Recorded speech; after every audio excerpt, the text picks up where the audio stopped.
پھر اس میں ایک عجب بات بتائیے، اس میں روزے کی فضیلت اس مہینے کی نہیں بتائی، اس میں قرآن کی فضیلت بتائیے. الذی انزل فیہ القرآن، روزے کا ذکر بعد میں کیا ہے اور قرآن کا ذکر پہلے کیا ہے. کہ اب اپنی روح کو، اپنے روحانیت کو زندہ کرنا چاہتے ہو تو اس مہینے میں ہم نے قرآن کو اتارا. الذی انزل فیہ القرآن، جس میں ہم نے قرآن کو اتارا. 6 رمضان کو موسیٰ علیہ السلام پہ تورات اتری، اور 13 رمضان کو عیسیٰ علیہ السلام پر انجیل اتری، اور لیلۃ القدر میں ہمارے نبی پر قرآن اترا، اور 9 رمضان یا 10 کو داؤد علیہ السلام پہ زبور اتری. سارا آسمانی علم اللہ نے اس مہینے میں اتارا کہ مشقت کے ساتھ علم جڑا ہوا ہے، اور فاقے میں، روح میں ایک روحانیت پیدا ہوتی ہے، تو اس سے اللہ تعالیٰ کی طرف سے وہ بہت کچھ ملتا ہے. تو اس میں اللہ نے کہا انزل فیہ القرآن، تو اس میں اشارہ ہے کہ رمضان کی عبادت قرآن بناؤ، جتنا قرآن پڑھ سکتے ہو.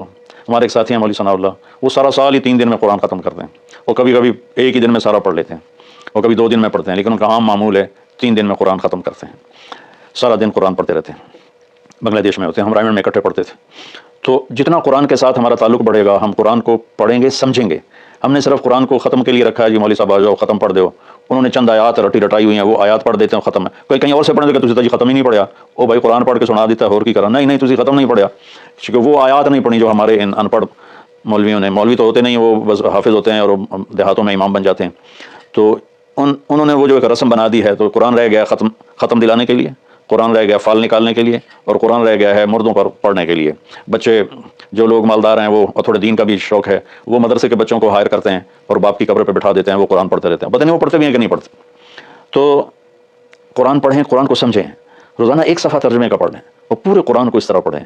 آپ پر حقیقت کھل جائے گی کہ اللہ کیا کہہ رہا ہے، اور ممبر سے ہمارے خطیب حضرات کیا کہہ رہے ہیں، اللہ کس چیز کی دعوت دے رہا ہے، ہمارے خطیب کس چیز کی دعوت دے رہے ہیں. آپ پہ قرآن کھل جائے گی. آپ حدیث پاک کو پڑھیں، نبی پاک کی سیرت کو پڑھیں. خاص طور پہ حدیث سے براہ راست استفادہ بھی بڑی اعلیٰ چیز ہے، لیکن جتنا سیرت سے میں اپنے ذاتی طور پر کہتا ہوں، جتنا میں نے سیرت سے سیکھا وہ کسی اور چیز سے نہیں سیکھا قرآن کے بعد. تو نبی پاک کی سیرت کو پڑھیں، قرآن کو پڑھیں، اپنے دنیاوی کام مختصر کر دیں، اپنے ملازموں کی ڈیوٹیاں بھی مختصر کر دیں. آپ کو اس کا اجر ملے گا، ان کے روزے رکھنے کا اجر ملے گا، اور ان کی تنخواہ بڑھا دیں، ان کی ڈبل تنخواہ کر دیں اس مہینے میں، تاکہ وہ کھلے ہو کر روزے رکھ سکیں، بچوں کو روزے رکھوا سکیں. ہم تو ایک افطاری پہ ہزاروں روپے اڑا دیں، اور ان کی پورے مہینے کی تنخواہ چند ہزار ہو، تو وہ کھل کے روزہ تو نہیں رکھ سکے. تو انزل فیہ القرآن. پھر آگے اللہ نے کہا ھدی للناس. سبحان اللہ، یہ پوری دنیا کے انسانوں کے لیے ہدایت ہے. زمین پہ جو راستے ہیں نا، ان کے نشان ہوتے ہیں. ہم ان کو فالو کرتے ہوئے، جیسے آج میں اپنے گاؤں سے چلا تو سڑک کو فالو کرتے ہوئے میں فیصل آباد پہنچ گیا. اب اسی کو فالو کرتے ہوئے پھر گاؤں پہنچ جاؤں گا. ساری دنیا میں سفر کے جو ہماری دنیا کے سفر ہیں، اس کی نشانیاں مقرر ہیں، ہمیں ڈھونڈنا نہیں پڑتا اور چلتے رہتے. لیکن جو ہماری آخرت کا سفر ہے، اس کی نشانیاں ڈھونڈنی پڑتی ہیں. وہ امتحان ہے، اس کو اللہ تعالیٰ نے اپنے پاس ہی رکھا ہے اور قرآن میں چھپا دیا کہ اب قرآن پڑھو. ہدن، قرآن عربوں پہ اترا تھا، تو ہدا کسے کہتے ہیں؟ اچھا سمندر میں کوئی نشانی کوئی نہیں، اب تو کمپیوٹر آ گئے. تو اس وقت وہ رات کو ستاروں کو دیکھتے تھے اور دن میں سورج کی حرکت کو دیکھتے تھے کدھر جا رہا ہے، تو اس سے وہ راستوں کو متعین کرتے تھے بیچ سمندر. اور جب وہ قریب کسی منزل کے قریب پہنچتے تھے تو وہاں پانی کے اندر سے پہاڑ کی چوٹی نکلی ہوتی تھی، اور اس کا پتھر کچھ ایسا ہوتا تھا کہ وہ دھوپ میں چمکتا تھا اور رات کو چاند کی چاندنی میں چمکتا تھا. اس پتھر کو عرب ہدا کہتے تھے. ہدا، سبحان اللہ.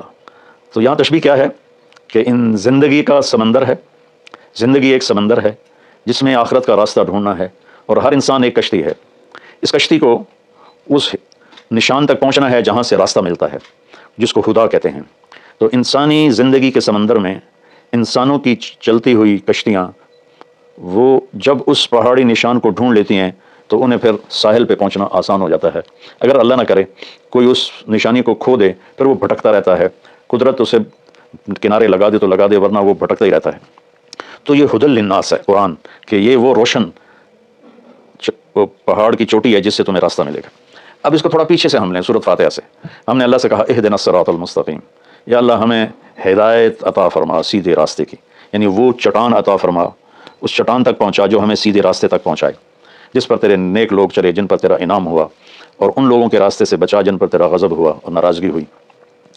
تو جب ہم نے یہ دعا مانگی اللہ سے، تو اللہ نے ہماری دعا کو قبول کیا اور قرآن اتار کر کہا الف لام میم ذالک الکتاب لا ریب فیہ ھدی للمتقین. یہ کتاب ہے جو ہر قسم کے شک و شبہ سے بالاتر ہے، اور یہ متقین کے لیے ہدایت ہے.